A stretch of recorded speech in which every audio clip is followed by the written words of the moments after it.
안녕하십니까. 닥터프라임 치과 박열 원장입니다. 오늘은 교정치료를 생각 중인 분들 가운데서 충치치료에 대해서 궁금해하시는 내용들이 많이 있어서 여기에 대해서 말씀을 드리겠습니다. 기존에 충치가 있을 때 충치를 교정 전에 모두 먼저 치료를 해야 하는지, 아니면 교정 중이나 교정 완료 후에 해야 하는지에 대한 내용입니다. 원칙적으로는 충치치료를 먼저 하고 교정을 시작하는 것이 가장 바람직하겠으나, 현실적으로 그렇게 되면 충치치료 비용이 너무 많이 들어가는 경우도 생길 수가 있고, 또는 치아 배열이 워낙 좋지 않아서 치아가 배열되기 전에 구석진 곳의 충치를 치료한다는 것이 그 치료의 완성도가 떨어질 수도 있기 때문에 조금씩 이제 치료 계획에 변형을 주어야겠습니다. 예를 들어 통증이 있거나 충치가 많이 진행된 경우 같으면 충치 치료를 먼저 하는 것이 좋습니다.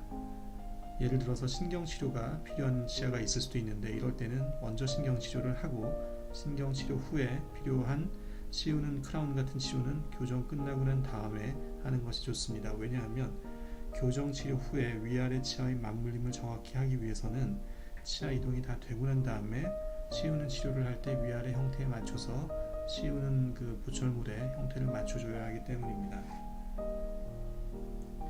그리고 충치가 심하지 않은 경우는 교정치료를 진행하면서 치료하는 경우도 있는데요. 이렇게 되면 충치 치료를 나눠서 할 수 있기 때문에 치료 비용에 대한 부담도 줄어듭니다.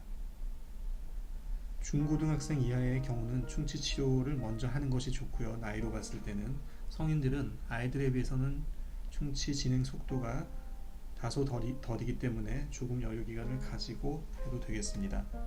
또 한 가지 경우는 치아가 덧니가 심하거나 많이 고르지 않은 경우에 아는 부분의 충치 치료인데, 이런 부분은 배열이 사진에서 보시는 바와 같이 배열이 미리 제대로 되지 않으면 이런 부위에 충치가 있다고 하더라도 충치 치료가 깔끔하게 될 수 없기 때문에 충치 치료 시기를 치료가 제대로 될 수 있을 정도까지 배열이 된 다음에 하는 것이 좋은 경우도 있습니다.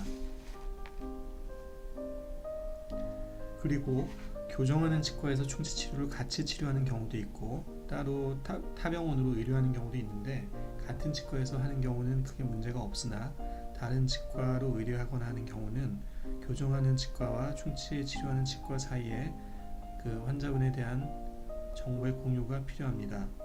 환자분의 정보가 충분히 의뢰받는 병원과 의뢰하는 병원 사이에 공유되어야 환자분께 보다 만족스러운 치료가 이루어질 수 있기 때문입니다.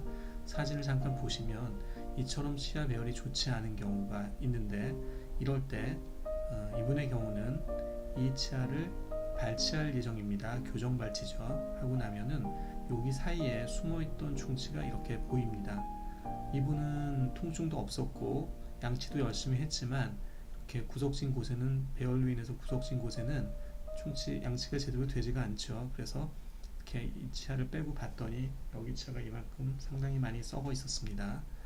그리고 이분의 경우는 앞니 사이에 특별하게 통증이나 그런 충치에 대한 그 증상이 없었는데, 교정 중에 이런 부위가 발견이 돼서 치료를 정확히 하기 위해서 인위적으로 잠깐 동안 공간을 벌려서 여기를 치료하게 되면, 붙었을 때, 교정을 안 하는 분들의 경우 붙었을 때 치료하는 것보다 교정을 할 경우에는 살짝 일시적으로 잠깐 벌려서 이렇게 치료하는 것이 치료 치아 삭제량도 줄이고 더 심미적으로 할 수 있기 때문에, 특히 앞니의 경우에는 이런 경우는 교정 치료 중에 이익을 볼 수가 있겠습니다. 이런 경우도 흔히 있습니다.